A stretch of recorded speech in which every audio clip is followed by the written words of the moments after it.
So the second part as to why I started drifting away was I started realizing that first, personally, the things that I believed in, some of them were true, but some of them as equal to truth. And so, like right now, I'm in a place where I don't force religion kwa mtu yoyote. I'm very inclusive. Second of all, I respect people's beliefs.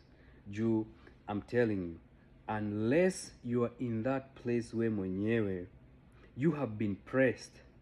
I'm telling you, Mimi, there was a time I never thought in my life that I would be in such a place where I was doubting God.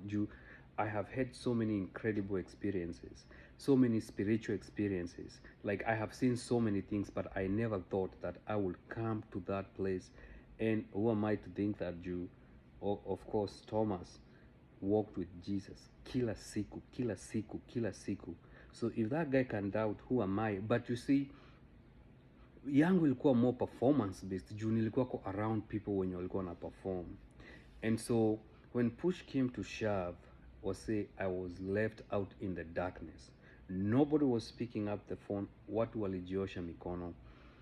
And when fingers were being pointed, because fingers were pointed at me, one of the things I realized, most of the people that pointed fingers, some of them were in their second marriage.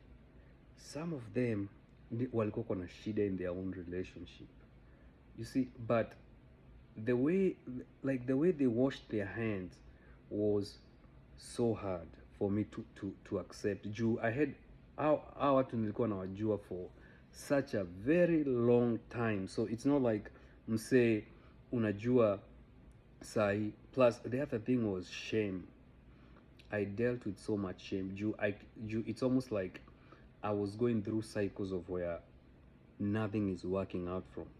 Unaona, nimetoka hii such a hard life ya struggle, and then I got away, and then sahi nimeingia into another thing that I thought was so happy, and then sahi wasi wameanza kutoka, then I'm now dealing with the shame. And for almost 1 year, this is where I say I almost unalived myself. What I did was, the pain was too much. The pain was too much that I could not bear. But the thing that made me not, it's the other thing is that God works in funny ways. There was always divine intervention. And one of the things I learned, this is I'm telling you, I'm not, what would happen me, for me personally, I'm not even a drinker. But that 1 year, mimi nilikuwa nimekunywa pombe to a point that nilikuwa na shake. Only 1 year. And nowadays I don't drink.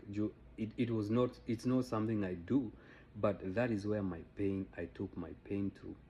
But one of the things that within that 1 year that I learned that I was never taught is that God loves an offering of a broken heart. God loves an offering of a broken heart. That is one thing yenye Mungu alinionyesha. Like sometimes I would like nimelewa alafu nimefungua TV hivi, then praise music inaingia, najipata like nainua mikono juu na sayo nimelewa chakari. But I will not feel judged. You see, I did not feel judged. I'm telling you, if I look back on the hindsight, I went through one of the biggest traumatizing things in my life in Yesita, why wish on anybody. But if I look back on the hindsight, God used what the enemy meant for evil for my own good. Nikijiangalia the person I am sahi, na nikiangalia the person that a few years ago mwenye angekaa kwa hiyo relationship, like when I was going through it, singefikiria hivyo, but sahi when I look back, like it's hard to, and I know me saying it, I'm on the other side, but I'm telling you, it was necessary. Nilikuwa kona pride. I struggled with so many things. Like I saw, I was being used. Nikaleta vitu kwa akili. But the other thing that I came out with is that my intuition I can see past people's motives. I don't know how. It just became my discernment, it grew exponentially. And so for me, drifting was, I had to drift away, and I'm very grateful I drifted away. Niju, I'm learning things on my own, not what other people are teaching me. Say I'm learning truths that me mwenyewe I have experienced, and those are the truths that I'm sharing, you know. And that's why I told you, like, if you pursue, if you pursue God with all your heart, you will reach levels that not everybody does. But if you pursue God in a way that it's you're pursuing him to where your pastor teaches you on Sunday, you will go to you. Lazima ukuwe msee mwenye you want something deeper and better, and like you wanna go, like you just wanna get lost. It's like an ocean. How much are you willing to go in? You can go knee, unaweza enda to ankle deep your whole life, you are knee deep, ankle deep, or you can just go and just dive deep.